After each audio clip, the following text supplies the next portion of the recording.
Hey everyone, welcome to the Worship Artistry Podcast. My name is Jason Houtsman. With me is Kristina Kasonka. Happy New Year, Kristina. Happy New Year. Happy New Year, listeners. I hope you survived Christmas. I'd say probably about 96% of you did. That's a good percentage. That's winning right there. Yeah, I feel like that's a high percentage. Yeah. How did you survive Christmas? Oh, it was easy. Yeah. Easy peasy. I had a great time. Relaxing time. Had a wonderful break. How was your break, Jason? My break was interesting from the standpoint that I feel like I run up so hard to Christmas, and this time I tried to buffer it a little bit. You saw me. I was like, I'm going to be kind of half in the office this week and slowly, and that didn't work super well because then you're still thinking about work, but you're at home, but you feel like you should be working. So that wasn't super great. And then this is part of my New Year's resolution, which I'll talk about in a minute. But we went skiing up at Big White. We delivered Christmas cookies to the lifties on Christmas Day. That's something like I love Christmas cookies. My in-laws' family tradition. And before they open presents or anything, when we got to join them, everybody just gets up, throws a backpack on full of cookies. Love it. And you just skied over the whole mountain and just deliver cookies to all the lifties. That's so fun. It was super fun. And everyone's like in a good mood. Yeah. Like nobody's out there because it's Christmas, because who's crazy enough to ski on Christmas? You are. Yeah, well, only for that, apparently. So I like every year, do you do New Year's resolutions? I don't know if I actually call them resolutions. I feel like they probably are. But I just will I will take the time to just look back and look forward and maybe set some goals. I do the same. That's my resolutions. Yeah. So what are some of your goals? I am learning Spanish. Oh. Yes. Muy bien. Muy bien, gracias. I studied Spanish in school just for a few years. I think it was like 3 years, but haven't really touched it since then. And got Duolingo about a month ago. And so this was, I guess, before the new year. Mm-hmm. So I kind of got 30 days in before the new year. But I really want to spend time doing that and actually begin to learn Spanish. That'll be great. You can do translation for us. Oh, I don't know about that. My goal is just to communicate. Yeah. But so that's one of them. And the other is just always to read more books. Yeah. Less screen time, more books. That's a good play. Yeah. Yeah, I think for myself, I always think about, I often kind of reset around this time of year and I look at the previous year, and usually for me, just business-wise and everything, I'm thinking about the business and what we want to accomplish, how we want things to be different, how we can make things better, and then also just my role in that and how I can be just a better version and better functioning version. I definitely have a tendency to, I can definitely drive myself into the ground, which is how worship artistry got going. So it was very successful for a while, but I think God now will turn all things around for good. Yes. Well, that's how you get 600 lessons. Yeah. That's how one guy stares at a camera for years and just keeps going now put your finger here. But there's a lot of bigger picture things that I think about, like the voice that worship artistry has, and my role in that, and trying to think of those bigger picture things that ways that we can expand our circle of influence. Years ago, I read a book. It's called Blue Like Jazz, and it had a bunch of stuff in it. But the main thing that I took away was just that Donald Miller was saying, he's like, I just want to expand my circle of influence and not worry about things that I can't really touch. And I think. Before worship, that was like my prayer before worship artistry. And I went from getting to teach a few kids to thousands of people around the world.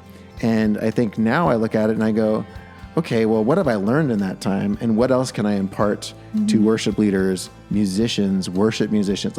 Just what can I take from that? Those kind of bigger picture things. It's one thing, it's kind of like low level. It's like, this is how you play a chord, and then a higher level is, this is how you think about worship, and this is how you do this. And then I think there's even kind of a next level thinking about just the implications of what we do and the way that we lead worship and who we understand ourselves to be and if we are that and who God created us to be, what kind of influence we can have in that. And so I'm trying to figure out ways to take all those thoughts and impart them to the world. And so for one of those things is I'm trying to actually take time every week to actually go and think and pray on those things, because it's very easy to get busy Yeah. and walk right past that. And it's so good to set up rhythms in order for us to actually have time to do that. I think we all, in the back of our minds, have that desire of wanting to spend more time in prayer, wanting to set that time aside. But if you don't actually make it a priority, it's the first thing to go. And it is literally the most important thing. It is the most important. Especially if you're in ministry, and it's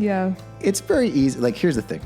It's very easy for me as someone who has a flexible schedule and gets to work when I want to work, and that turns out to be a lot. But that I have that flex. Not everybody has that flexibility, So I wouldn't say like, well, everybody should just do this, But I would say like, how do you look at those things? How do you make space in your life in ways that you can do it, and things that are realistic? And so, so that's kind of the way I'm looking at this new year. And it kind of leads us into our guest today, which is Alex Enfiedjian. Good job. I did it. You did it. First try. Alex runs a business called Worship Ministry Training. I met Alex years ago. He actually had me on his podcast like when Worship Artistry first started, like years and years ago.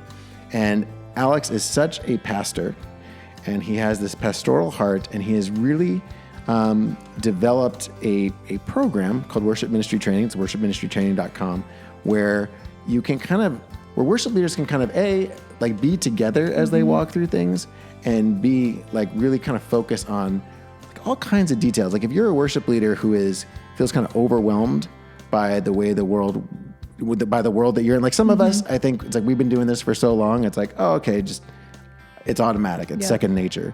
But Alex does such a good job of teaching into these kind of bigger picture things and giving you values to kind of work into the practical level. And he's very good at communicating it, and he has an amazing heart. And so we thought, what a great person to kick off the year with. So without further ado, Alex Enfiedjian. Okay. Alex Enfiedjian. Perfect. Welcome to the podcast. Only took me about 10 takes on that last name. Thank you, Jason. You have a much easier last name, Houtsma. Well, it's, but people often say Hootsma, and, or they'll add an N, or they'll put an S in front of the T. So it's, Hootsma sounds like a basketball player or something. I am the opposite of a basketball player, as you saw. You said you were short. When I met you at the conference, you were not short. You're like the same height as me. Well, I was standing next to Bradford from Worship Tutorials the whole time, who is a giant of a man. Okay. That you did post on your Instagram caption this photo of you looking at him, and I almost wanted to write David and Goliath, but I thought you might be offended. No, that would have been great.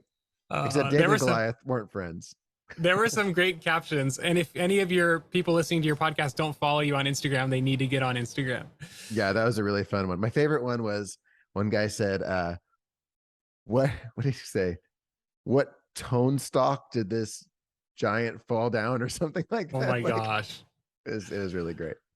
Well, we're not here to talk about my Instagram. We're here to talk about you. And, Alex, you and I have known each other for a while. I mean, if you go back to the earliest days of the Worship Artistry podcast, like I remember it specifically because we had just changed our website to have images, like header images at the top.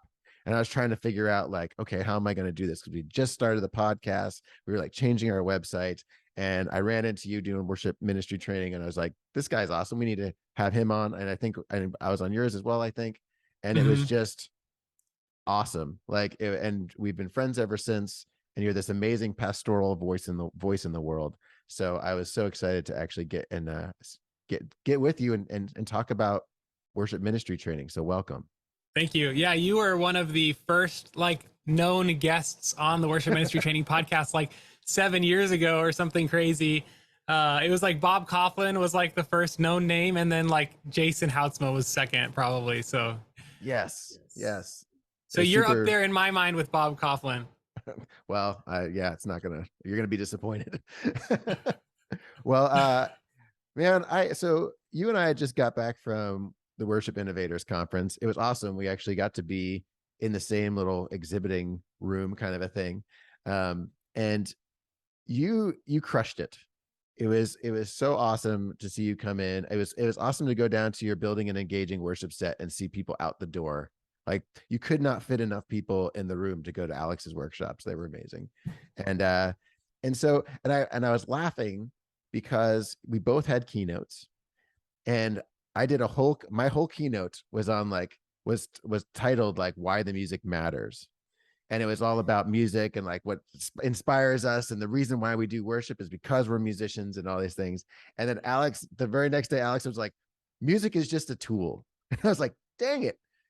But there was, I think that there is a lot of crossover in our hearts in those things. And so it's, when you only have 15 minutes, it's really hard to fit in everything that you need to say, and to get a full picture. So I wanted to first, I wanted to have that conversation today. I wanted to talk about, kind of get some detail, have you give us kind of an overview on that talk and kind of what even drove you to choose that topic, and then just discuss it from there.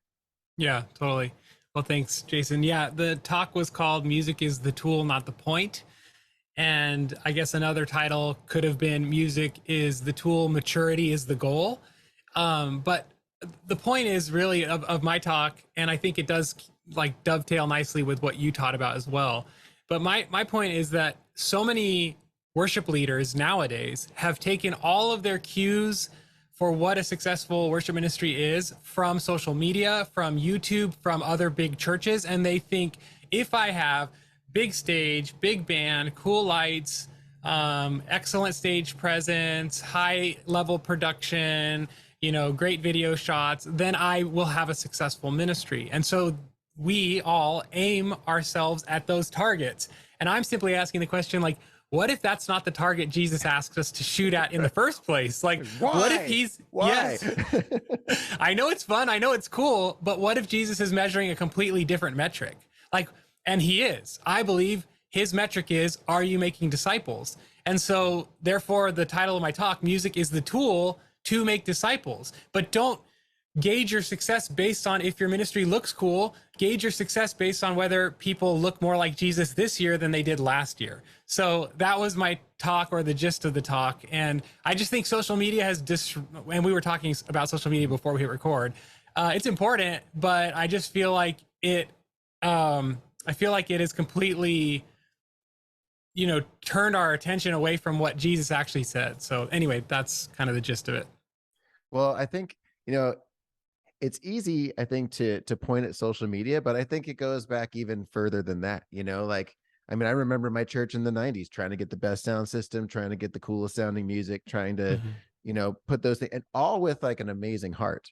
Mm-hmm. But because it was that idea, it was like, I thought of it from the standpoint of, as a musician, like I am most myself, I'm most who God created me to be, when music is my vehicle to worship my God, because that is who I am, right?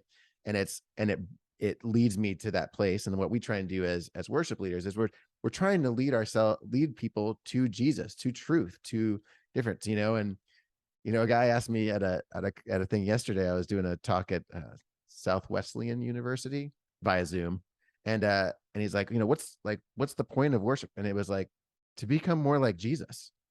like that is definitely it. But why do you think we, like, it is, I want to be careful, because I don't want to say, like, if you have all those big cool things, like, you're doing a bad job. This church that we were at, I don't know, like, I felt like such a country bumpkin at this place. Like, they're like, hey, bring your in-ears. And I'm like, I don't have in-ears. And like, and then I'm there and I'm like trying to figure out how to do it all. My wife every night is reminding me, like, how to do this. You used to do this all the time. You just haven't done it for a long time. So it's fine. You got it, and it ended up being great.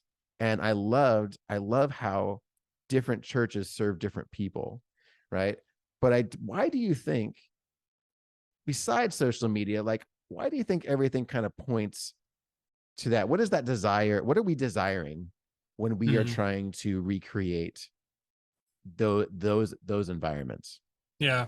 And just to be clear, I do work at a church that has all of that stuff. I don't necessarily love it all. And I'm like kind of trapped in this, it's a system that, like, it just has to be what it is, even though you're not necessarily totally 100% stoked on it.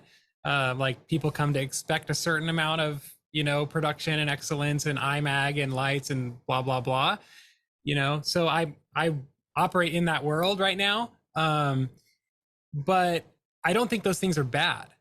I just think if those things are the objective or the goal, then they are bad. They're actually completely neutral. I'm just saying, let's not focus on like that as the primary target. All of those things are tools to make disciples. So one of the examples I gave in the talk was like, how can you shift your perspective slightly so that running clean cable lines is an opportunity to disciple Timmy about diligence and details and how details matter to God, because God sees every little thing we do. So it's all about your heart, and using conversations. So the tool is neutral, but your heart can, and your question really is why does our heart lean the wrong way? I don't know, because it's fun, because we're creative, because we love, technology, and we love art, and we love lighting, and we love video shots, and all of those things matter, and all of those things are beautiful, and all of those things can point people to God. I'm just simply kind of warning us to not gauge the success of our ministry based on that, because I think what happens is smaller churches get super discouraged because they're like, I can never be this. And I'm saying, Jesus never asked you to be this. Jesus just said, do the best with what you have. Excellence is doing the best you can with what you have. That's it. If you're doing the absolute best you can with an acoustic guitar in a box, and every week you're trying to get a little bit better, you are excellent. It doesn't have to look or sound like anyone else. And so, yeah, I got lost in where we're going with this question, but those are some thoughts.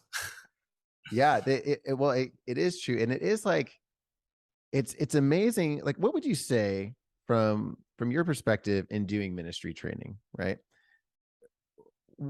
It's almost like would you say that there's a hierarchy in terms of what you focus on and what kind of builds on top of what, almost like a Maslow's hierarchy of needs? Mm-hmm. Is there certain things that you look at the bottom and go okay, here's the foundation of what we're doing, and then we can build these things on top of that? Do you look at it as a skeleton that you hang everything else on? How do you, if you were to draw, I felt like you were doing a great job of explaining pictures and thoughts. Your graphics were killer. I was so jealous of your graphics. I was like, this guy's so good at this. I'm so terrible at it. I need to get him to do my graphics for me. Canva.com, just canva.com. Try it out. but I just don't have the eye for it. That's my problem. But how do you see those things? If you're going to start a ministry from the ground up, you're okay, here we're going to start a worship ministry, a worship music ministry. Yeah. What are the things that you're focusing on first, and then what do you see as things that augment that? That is such a great question. And I was literally just randomly thinking about that this morning, because my role at my church has shifted in the last 6 months. We got a new senior pastor. He saw more of my strategic brain and said, I want to move you more into an executive pastor type role and help strengthen the church through different things. I'm still involved in worship almost every week, but I'm not leading as much. And I'm not leading the team specifically anymore. And yet it's still going well, even though I've stepped back. And I was like, okay, it's still getting better every week. It's still going well. Why? Because there's still momentum from what we did early on, and we built a system and a foundation that has created a stable environment, and it's like a machine that's just moving forward the way it's supposed to. And so to answer your question, yes, and I'll explain kind of how I think about those things. And I know this is shifting slightly away from our topic, but that's okay. That's what this podcast does. I go in with a loose idea and then let's talk.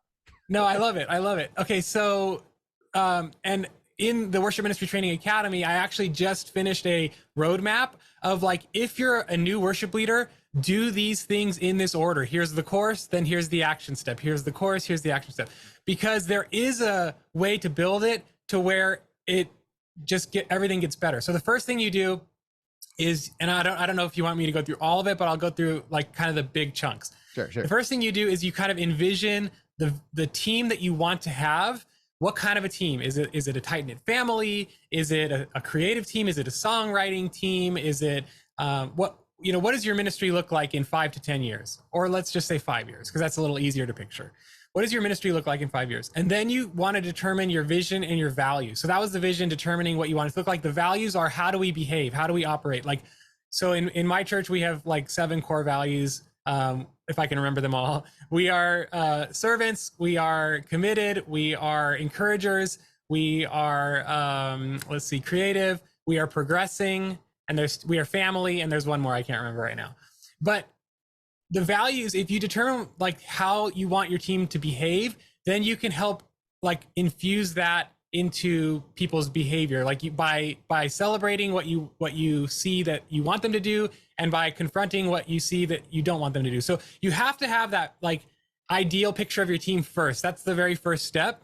Then the second thing I would say that you need to do is put some like rhythms and systems into your ministry of like, I do this on this day, I do this on this day, and everything is stable, and like all of your resources in Planning Center are there. Like you got the right chord charts, you got the MP3s, you got your team subscribed to Jason's worship artistry tutorials, because, and I do often link a lot of your YouTube videos because they're so good. So you want to build the system for your team so that everything's happening when it's supposed to happen, in the way it's supposed to happen. And that creates stability and repetition. And it just allows your team to just like operate and function well. So, okay, those are like the first 2. We haven't even talked about like the discipleship part of it, but the discipleship part of it is happening throughout all of that. So when you're sending your set notes out on Tuesday morning, you're like, hey, here are the set notes for this week's service. And then you put in a discipleship thought at the bottom. Remember, we practice because blah, blah, blah. So you're just always infusing scriptural support for why you're doing what you're doing. You're always trying to point people to God. When you have your pre-service meeting before your service every week, and again, all these things, like, not to promote, but I have a Copy Me course where I literally... that's what you're here, man. Talk about it. Okay, cool so share it. I have a Copy Me course where I literally, there's 40 videos about here's what I do, and here's why, and here's how.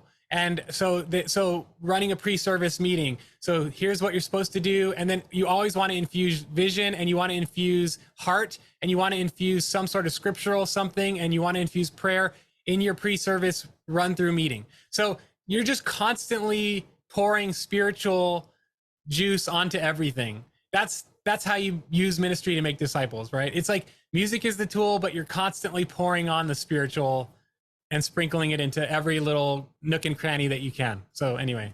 Yeah. So in doing that, like, how do you, okay. So for me, right. You know, I talked at the conference about how I had 2 people left on my worship team after COVID. Wow. And how I got up to 13 because I literally went around to individuals and was like, do you play anything? I'm like, oh yeah, I play a little keyboard. You're on my worship team now. And just started doing that. So I kind of got to build from the ground up in a sense. It was like a reset post-COVID. We're kind of in that space that we could do that. Yeah. A lot of times we find ourselves as worship pastors or worship leaders walking into a situation where we're handed some leadership over people who have been there way longer than us, that have really established patterns, ways that they look at things, beliefs about what they do.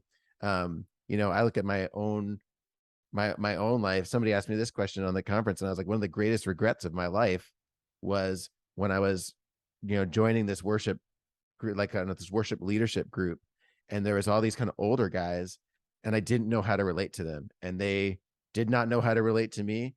And instead of like pursuing them and meeting them outside of church and like trying to share heart and understand like, hey, what we're doing here, instead we were just like, gosh, we just need to turn him down. He's just soloing through every song. He won't listen to us, you know, and eventually all those guys left. And it's heartbreaking. Like, I still look back at it and I'm like, that was a total failure on my part. I learned a lot, but it was a total failure on my part, right? Like, how do you go when you're starting from something, how do you get going when you're starting in the middle, essentially, and you're not just getting to like walk in and like, all right, I'm going to build my worship team from scratch, everyone. Yeah. Well, first of all, anyone who is in the position of like, I don't have anyone, you are a blessed man or woman, because you do get to build from scratch with 0 baggage. So don't woe your situation. It's a blessing. Okay. So if you're like, oh man, I just wish, no, trust me, you're in a better situation. You get to dream it yourself, build it yourself. It'll take time, but it'll be exactly what you want. Okay. And if it's not exactly what you want, it's because you need to grow in your leadership. Sorry. Okay. So, for people who need to walk into a situation and change culture, it is one of the hardest things to do. That was my situation at my church. I came in, my church, when I got to my church, was 10,000 people. I'm not joking. There were only 14 people on the worship team. Wow. And isn't that insane? Yeah. That just shows there's like major systemic problems within our church's like recruiting structure. But anyway, so 14 people, and they weren't really that great. And they were very, very busy. They all had wonderful hearts. So the heart part wasn't the problem, but the music part was horrible. And if anyone's watching, I'm sorry that I said that, but I kind of already told you guys that to your face. But anyway, so the music was so busy. They were like a jam band. They were just, everybody was just riffing and ripping and like filling the whole time. So I had to, one, like you said, you need to come in and love on people first. That's the first thing. But then you need to start calling them towards what you actually want to move towards. And so we actually had a meeting where we talked about musical simplicity, why it matters in worship, like how it's bad to stick out and be a distraction. And, you know, and then I like actually recorded a podcast episode about it and sent it to them. And then we like tried to, so I had several meetings, and then I would just every single week, the key is constantly communicating the same thing over and over. But every week before rehearsal, I'd look at the band, I'd be like, hey guys, there's a lot of us on stage. I want everybody to take it back 15% of what you planned on playing, play 15% less. Okay. Just like everybody simplify. That word was like for 3 years drilled into their heads. And by the third year, they started to simplify. Okay. So it takes so long to turn a ship that's already moving. So don't be discouraged. Just keep going. Love on them first. That needs to be the most important thing, is like care about them first. And then just lovingly, consistently, constantly communicate the same thing over and over. And you'll sound like a broken record, but I've heard it said that when you're sick of saying it, they're just starting to hear it. And I think that's pretty true. However, with all that said, we did lose people because some of them didn't want to go along with the program. Like they're like, I'm not really enjoying it. Like, and you want to say it publicly, and you also want to have private conversations. I remember this one bass player, I had like 5 or 6 different sit-down conversations, like, hey friend, not going to say his name because that'd be weird. Hey friend, you're not prepping your parts because you're hitting the wrong notes. Like you're, like lost in the song. I love that you're worshiping while you're doing this, but like you're distracting the band. You're distracting me as the leader. You're distracting the church. I obviously say a little bit nicer than how I'm saying it right now, but you just say it. And so you have multiple conversations, but eventually he was like, you know what? I'm going to a different church now. And I would say by the end of it, of the 14 people that were part of the team, and then COVID obviously knocked some other people off, so I can't just say, but like probably before COVID hit, there was probably only like 7 of the people originally on the team that were still on the team out of the 14. So half of them opted out, and that's okay. When a brand new pastor comes to a church, a lot of the staff leave, a lot of the people leave, because people follow a leader, and you're not the same leader as the leader before, but you got to do you. And so just love people, but go forward and let people slowly opt out, fall off the back of the train. The way that I say it, especially when you're trying to improve musical excellence, is keep raising the bar, and eventually people they'll fall off the back of the train. Like move the train forward. The people will fall off the back who don't want to either go along with you or they can't keep up. And your job is to just lovingly shepherd them to help them find a better spot in ministry, whatever that looks like. Maybe it's you start a choir and you're like, hey, I did this with one of the ladies. I was like, hey, your harmony, you don't know how to harmonize. Like, we're starting a choir. I want you to do the choir. She's like, I'm not going to do that. I was like, okay, sorry. Yeah. So anyway. It's interesting because, like you were talking about, like you have the heart, right? But then you also have, this group of like a band is something that works together to try and create something as a whole, right? It's like why we do what we do at Worship Artistry. The idea is to like, let's give you the main parts. Here's your 8-tooth sprocket. We're expecting you to bring the 8-tooth sprocket so the machine works well. If you bring a 10-tooth sprocket, our machine doesn't work. And like maybe that 10-tooth sprocket is actually going to make it better in the long term. But first we need to make it work in the way that we designed it. And then let's get creative and try some other things and figure it out. But it is like it's hard because like, who do you like? I think you're hitting on a really important part there where you say, like, we're trying to improve, we're trying to like bring a greater sense of excellence. And when we do that, like, the excellence is for it's for our team. Like, I always ask the question, we talk about excellence a lot in church, right? Especially in worship ministry, got to be excellent. We need to be excellent.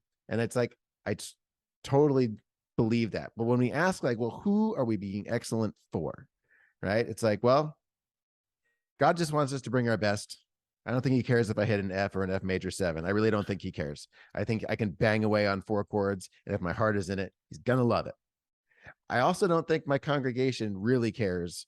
They don't want it to be bad, but they don't need it to be this super high level of thing either.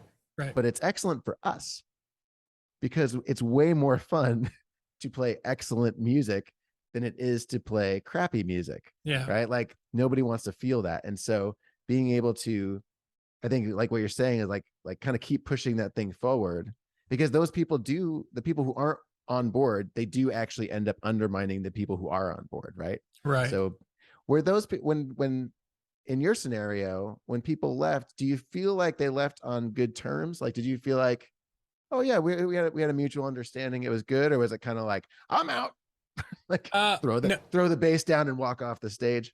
Oh, none of that. You don't truly know how somebody feels in their heart, because a lot of times people don't say everything they're thinking, which praise God for that. But I do think that most of them left like, they're just like, yeah, I think my season's done, and Yeah. I still have great relationships with most of them. A couple of them I don't see because they go to different churches, but a few of them still come to our church, and I give them a side hug every time I see them. And yeah, it's all good. It was just their season was their season, and then their season stopped being their season. So yeah. Very cool. Well, I want to talk about what you're doing, because like I said, you were very popular at the conference. You obviously really have something to bring. And the thing that I love, it's funny. I was talking to my team. I'm like, we have to do less because Alex is doing this. Like he is doing these things so well. Let's really point people to what he's doing. And so I want you to share a little bit tell me about worship ministry training. What is it that you do? What is this ministry that you're doing? Yeah, thanks. Well, I also point people to you because I don't do what you do. And that was the beautiful thing about the conference, was seeing all the parts of the body working together. Like, all these companies, they all fit together as one cohesive whole, because each of us takes a small slice of the pie, and then we're able to serve the global church with each of our different ministries. We should all just create one giant company and charge less. Oh my gosh. Maybe we should. That's the dream. Yeah. I'm already charging as little as I can right now. Yes, me too. So, okay. So what is worship ministry training? Basically, it is a one-stop shop. It's a resource. It is a academy. We'll call it an academy. That's what it is called, the Worship Ministry Training Academy.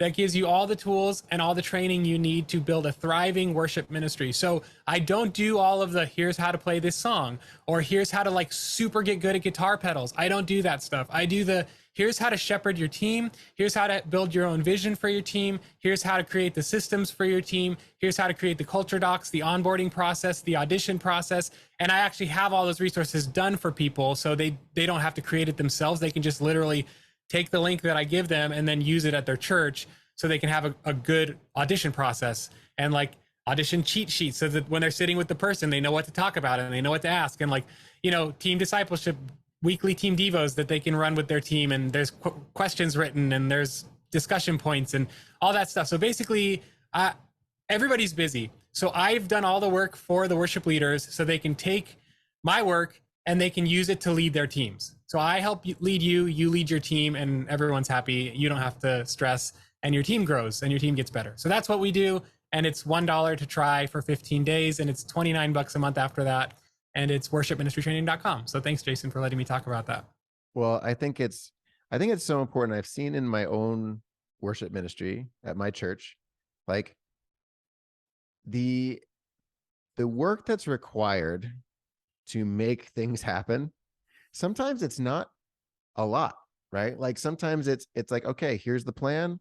We're just going to work this plan, and you just put one foot in front of the other. I mean, I definitely felt like, I think I've said it on the podcast before, but when I was, like, it was last May, I was in Norway, like teaching a class, and then texting my worship or my senior pastor like 9 hours earlier than me, trying to help him set up the video that I had to shoot for the music because there was nobody to do music. And I was like, I cannot do this anymore. Like, this is untenable, and I was so maxed, because worship artistry is my full-time job. And then I'm also a worship pastor. Right. And so being in that space and then going, okay, I need to change things. I need to do something different, and trusting God to bring the people and trusting him to give me the grace to do the thing that I needed to do.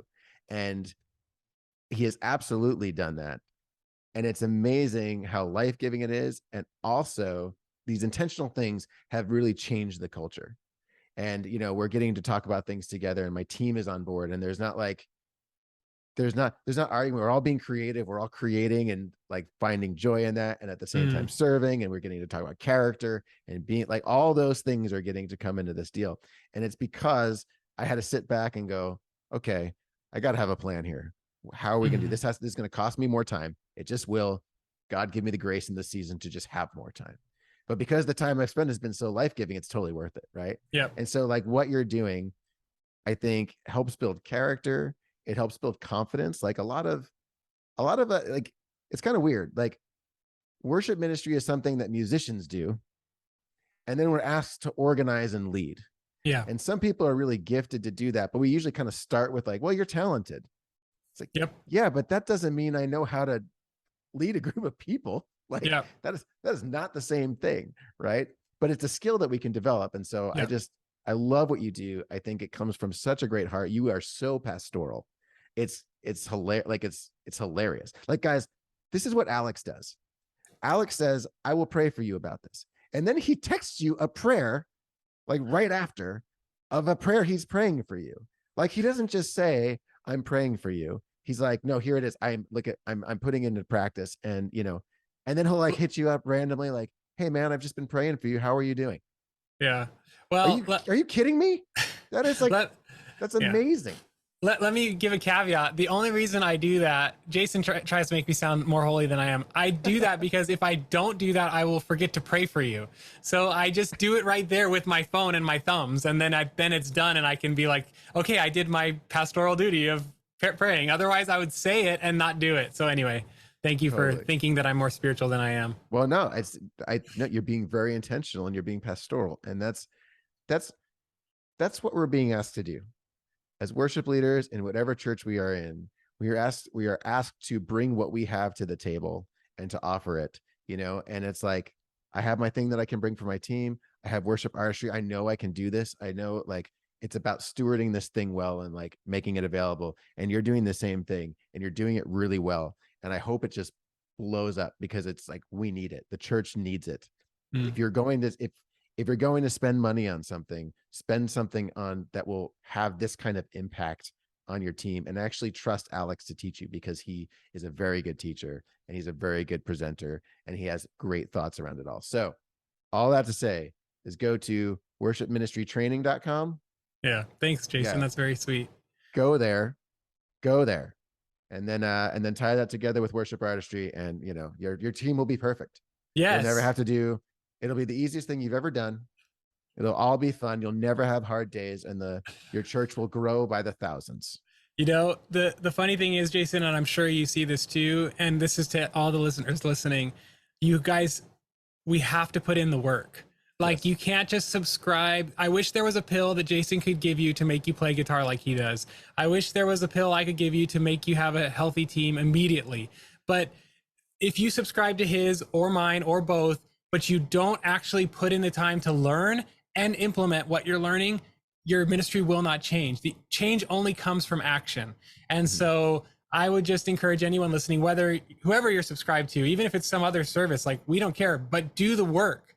Do the work. Don't just subscribe and let it just languish. Like, you want to get better, you want to improve, and we want you to, but so now just act out your desire, which is your desire is to have a healthier team or to be better at music. So take the things that we're teaching you and put it into practice, put it into action. So yeah, it's so unbelievably worth it. It's like, if I could just give people something it would be that feeling of what it feels like to play music confidently, to know that what you're doing is like is to see your team grow as people. Like that thing is hard to do, like you said, but it's so worth it. It's like, it's worth every moment. And if you even have a little bit of an inkling of that calling, it's like, yeah, dig in and do it. We're here to help you. So That's good. Alex, thank you so much for taking the time, man. I honestly, I had such a good time with you. I just wanted an excuse to hang out with you again. So thank you for jumping on my podcast. Guys, I have to tell you, Alex hit me up and he's like, hey, can you be on the podcast? And then I was a jerk and like, not until you're on mine. And then like ruined his schedule. I screwed up the whole thing. I was trying to be nice and I ruined it. And so here we are. But actually, Jason is the nicest guy. And I was thinking about it. I would probably, and I'm not just saying this, if I could have anybody be my worship pastor, if I could be part of anyone's worship team, I would probably want to be on Jason's team, just because he's so sweet and kind and joyful and just, yeah, I just really like you. And like, I bet you your team is a really fun place to serve. And I would join your worship team. Well, come on out, man. Let's go. Let's do it. Do worship ministry training in Bellingham. Let's make it happen. Awesome. Thanks, Alex. Thanks, buddy. So check out worshipministrytraining.com. It goes so hand in hand with what worship artistry does. Worship artistry is very practical. It's very important. It's very baseline. Like if you can't play, you can't lead worship. So worship artistry is built for that. And then when you want to kind of go to that next level and think more into the bigger picture stuff and more the practical aspects of being a leader, worship ministry training goes so well with it. It goes so hand in hand. And like we high five Alex all the way. We are buddies, and we think we're a great fit for each other. So do both. Check out worshipartistry.com. You can go and get a 21-day free trial. You can also go to worshipministrytraining.com, and you can get some length of trial, which I don't remember at this moment. But I'm sure that it's free for a little bit. Yes. I know that. And check it out. We'll see you next time. See you next time.